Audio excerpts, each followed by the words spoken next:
A blind reaction to one of my favorite comedians, Red Fox, talking about midget fighting. So this is the little archaic. I mean, we don't use that language no more, obviously. But let's see what we're talking about, Red Fox. Thank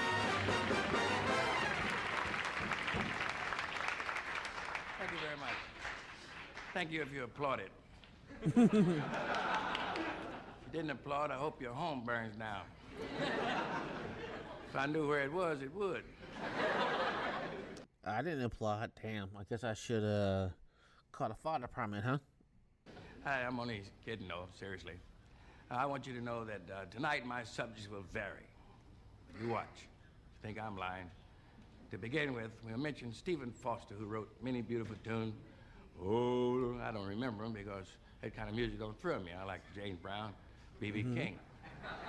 But, tote that barge and you lift that bell. Steve, you lift that bell yourself. Some people aren't built for labor. I wouldn't help 76 longshoremen lift up a wet butterfly. If that's what I have to do to support my family, they can forget it, because I don't have but two. One ugly wife and an ugly daughter. See, ugly parents are the cause of ugly kids. You follow an ugly kid home and sit on somebody ugly open the door. A friend of mine is just a nice tan, sir. My goodness. If we ever took over, you could pass. But, no, I want to tell you some other stuff. See how my stories vary right away? See, because I have to skip 6 to get to a nice one. But if you ever catch me in a nightclub, I'm good in nightclubs.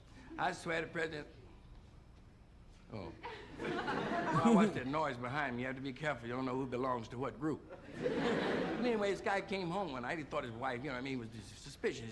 She said, don't you never say nothing about you. You have to never worry about me when you go out. I'm true to you. And he said, well, listen. He got his gun out the drawer and got his knife out of his pocket, opened his knife and started honing it. And sharpening it up real good. She said, what are you doing, honey? He said, see them blue suede shoes under the bed? If ain't nobody in them, I'm gonna shave. That's the way another guy was suspicious. He walked home, he was in the bathroom shaving. And he was shaving, had his face in the mirror, and he get ready to take, and he looked behind him, and the bathroom curtain was closed. So he turned around, he said, what? He opened the bathroom curtains, the guy standing in the tub. The guy in the tub said, man, shut those curtains, I ain't through voting yet.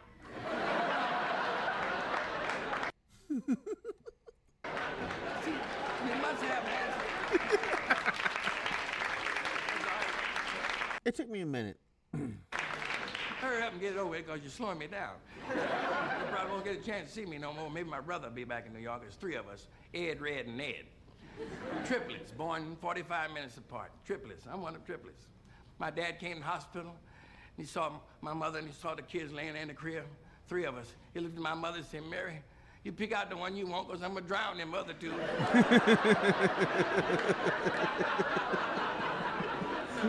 That's how... You could not do this joke today. You can't do this joke today. That's how I learned how to swim. I didn't mind to swim, was getting out that bag full of cats. My dad hated cats too. Me, I don't hate cats, but I'm not gonna kill my family in a station wagon ducking a black cat. Oh, that can happen to you. You be driving, look out for that black cat! Everybody's dead. Canary, dog, everybody. I run over all cats, I don't care what color they are. I'm not gonna wreck my $7,000 automobile ducking no 28-cent cat. That's bad arithmetic. The way I figure, 7,000 goes over 28 one time with nothing left over. Very good math. Now, if it was a deer, I'm gonna swerve around a deer, because them things will take you out. But a cat, hey, it better have some agility. I don't hate cats. I don't hate anything in the world. Only thing in the world that I hate is midgets and okra. I hate midgets. I'm not, I just don't want to... Did he say Oprah or okra? Get mad with a midget, you can't even cut him. You got to stab him in top of the head. Damn. But don't ever fight a midget unless you've done some midget fighting previously. And, yeah, I'll stop you. Hey, another thing bugs me. Kids that cry. Boy, I was on a plane once, San Francisco to New York. Kid cried all the way. Look, all the way, 5 hours and 15 minutes. Lady looked at me, we were circling Kennedy Airport. She said, sir, I don't know what to do with this baby. I said, well, I sure wish I could raise this window. But you know who's miserable? Couples that are married with no kids, no children in the house. They don't know what it means to give up so your child can have, to do without something. Childless couples don't know what it means to sit out on the couch in a big wad of peanut butter. Try to watch television through grape jelly, fingerprints, fall down on a skate, break their neck. They don't know what it means to have those kids around the house, watch your little boy grow from a little acorn into a complete nut. To nurse your dog. Yeah, nobody, you don't know what that joy is like. I don't know what that joy is like, and I ain't ready for it yet. Daughter all the way through high school and college and become a beauty, and then watch her walk down the aisle with a junkie. A junkie, damn.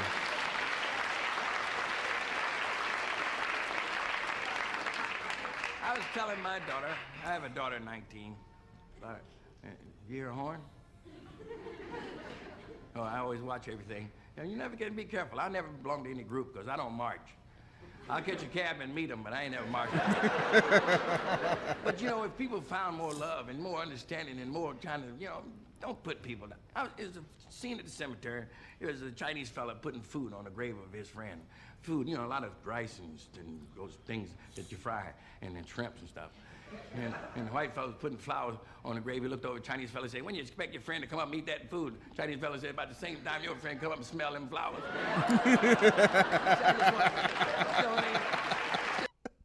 Where's the lie, though? Where's the lie? You know what I'm saying? Them flowers are for you, not the person buried.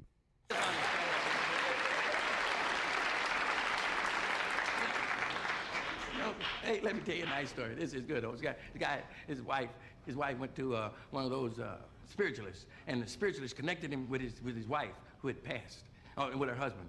And she said, John, he was gone. She said, John, are you happy where you are? He said, I'm happier than I've ever been in my life.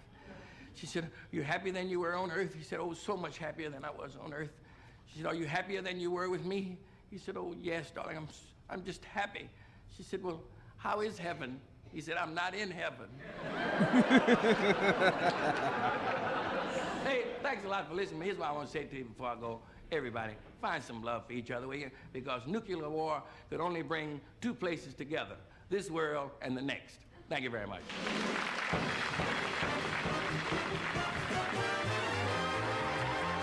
It's funny that quote was kind of accurate. I mean, it might happen at any time now.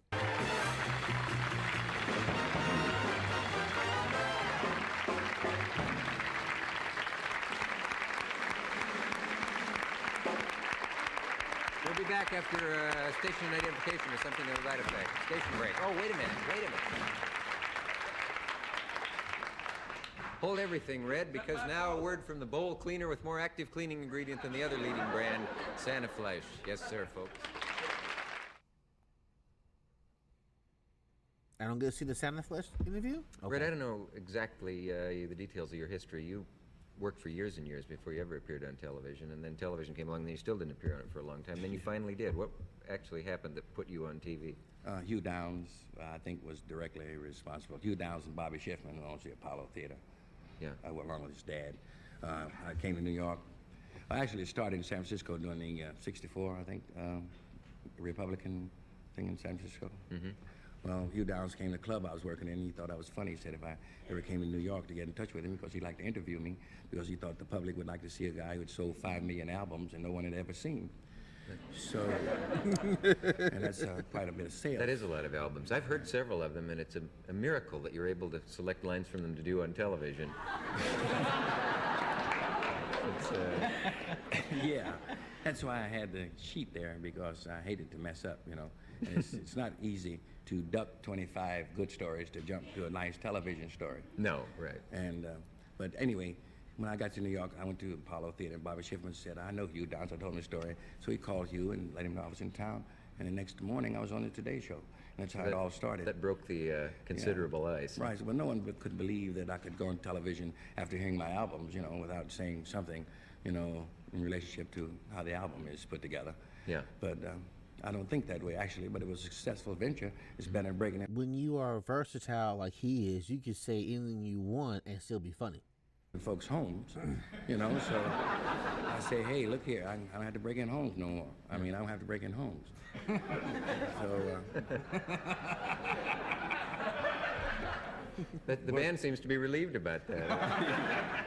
Do those guys bother you while you're working? I noticed they chuckled and... No, but the drummer, it seems though you loaned him out. I saw him somewhere else, but he's back here. Yes. Yeah. Oh, yeah, And he's... the bass player and the trumpet player, I know them from Savoy Ballroom, 19... And,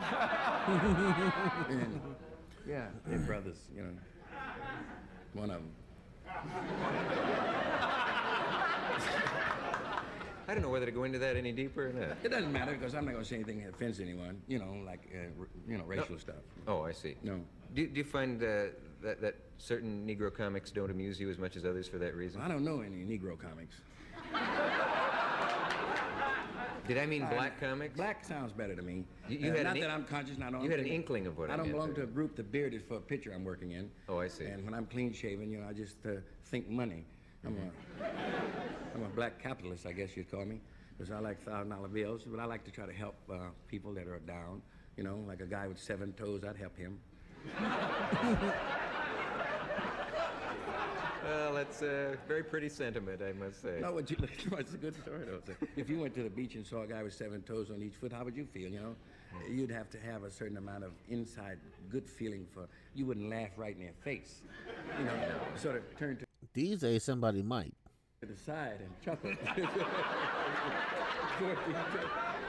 But I would be helpful. I would do something. I'd say, hey, why don't you paint your foot aquamarine and lay there like a scuba diver? Be helpful to people. You're all heart, Red. There's no doubt about it. Yeah, I got a heart transplant, but I won't tell that one. Oh, that's one from the album, is it? Yes. All right. When Patty Duke was starring on Broadway as the young Helen Keller in The Miracle Worker, did you notice that I'm now introducing someone else? I noticed you cut suddenly- me right off. We have to keep moving. I understand. I think it was Walter Kerr who said, Damn, he cut the whole thing off.